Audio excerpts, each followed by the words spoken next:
Hello IT Peeps, and this is IT Man PH, and as you can see, pinapakita ko ngayon yung unang server natin. Actually, this was my version 2, a third generation web server setup ko.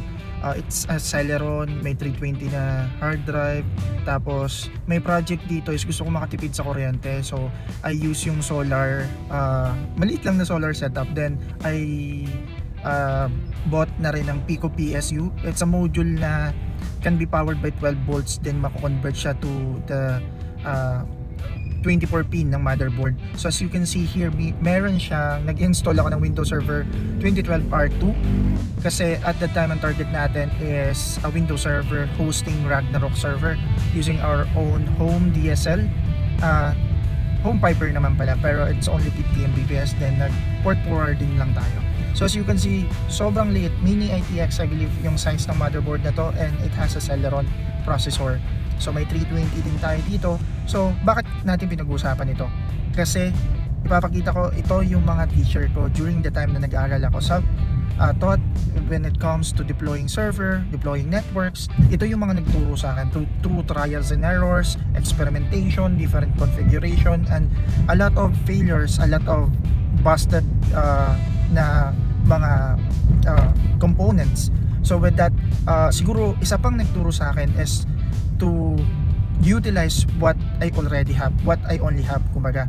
So I may not have the expensive na hardware or mga mamahali na mga setup or even a better connection, but nagawa nating mag-host ng server ng Ragnarok ng server web server setup. And as you can see, ito yung last natin, second generation web server, and it's currently running POS server using PHP. Meron din yung backend for one of our games, no? So yan, tapos yung isang PSU na yan nakadikit, it's salvage from another CPU na binili lang natin online, and same for the motherboard na yan.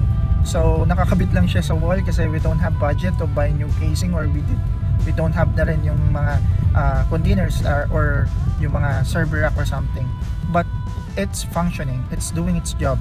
So yan, kung makikita mo 4G lang siya, but it's currently hosting yung Windows server. At ito yung mga t-shirt ko, pinapakita ko sa inyo. Bakit ako nag-share nito? So that ma-share ko sa inyo na you don't need a vast array ng hardware or even network of people or even yung resources, whatever yung na iniisip mo ngayon na wala ka ngayon. What you need is your passion, yung curiosity mo, and yung drive mo to learn more about IT. So as you move forward, as you resolve one issue at a time, dun ka matututo eh. So yes, walang overnight success, tama yon. At really proven yun for everybody. Sa akin personally, natutunan ko, and ngayon it's been 11 years, and gusto kong i-share sa inyo na very common din sa atin ang tinatawag na imposter syndrome. What is imposter syndrome? Sometimes may isip mo na you are not enough, parang hindi ka pa ready or hindi ka pa natututo, bakit ang bagal mo. But again, do not compare yourself to other people na may sarili kang journey. Maybe masyado kang maybe the reason why hindi mo pa nakukuha yung dapat mong gusto mong makuha is that you're not ready pa for the next level. Paulit-ulit kong sasabihin to sa bawat video na gagawin ko sa inyo mga IT peeps, na as of now, kung may budget kayo, since your career is IT, you really need to have your own home laboratory, just like what you have seen dito sa video na to, na kailangan mong isubok sa sarili mo. Dapat your own mind, your own hand ang gagawa ng configuration na yun. Kasi it's not the book, IT it's not about memorization, it's all about practical application, practical execution. So the more that you act on a specific task or in a specific project, the more na nare-relate mo bawat aspect ng pag-aaral sa IT.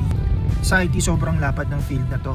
We have the desktop support, meron sa hardware, meron sa software, meron sa data analytics or data engineering, meron sa cybersecurity, meron na ngayon sa AI engineering, at growing fields pa ng IT. At hindi ka mauubusan ng trabaho dito. For sa akin, since I envision na nasa information age tayo, we can always expect that na merong nakalaan na job para sa atin dito sa IT industry. What we really need to do is to make sure that pag-aralan natin yung field na napupusuan natin. Ang lapad ng IT, and ang kailangan nyo lang is to find your niche, kumbaga sa IT. Sometimes, software is not for everybody, hardware is not for everybody, cybersecurity is not for everybody, even AI engineering is pwedeng necessity na for every field. Pero, yun ang gusto kong ipatid sa inyo na you really need to find your niche. And as you move forward, kasi hindi mo kailangan aralin lahat. At start, you need to establish your one field muna, no? One field muna, then dun ka magsimula. Then as you move forward, gumawa ka ng next ka naman na field kung naboboring ka na, kasi darating ang oras, halimbawa let's say based on my own experience, I've been studying network engineering to system administration.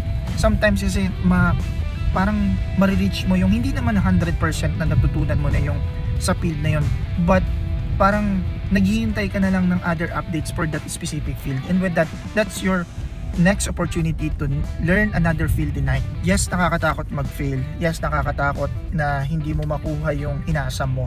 Pero as similar to the every other field or profession dito sa Pilipinas, or so kailangan mo kasi subukan. Unless you never try, hindi mo makukuha or hindi ka matututo. Kailangan mo subukan even if you fail in your first attempt. Kailangan mo lang subok ng subok, and then wala pala tayong outro, at this is IT-Man Peach, and see you in the next video. IT-Man PH. Like, comment, and follow.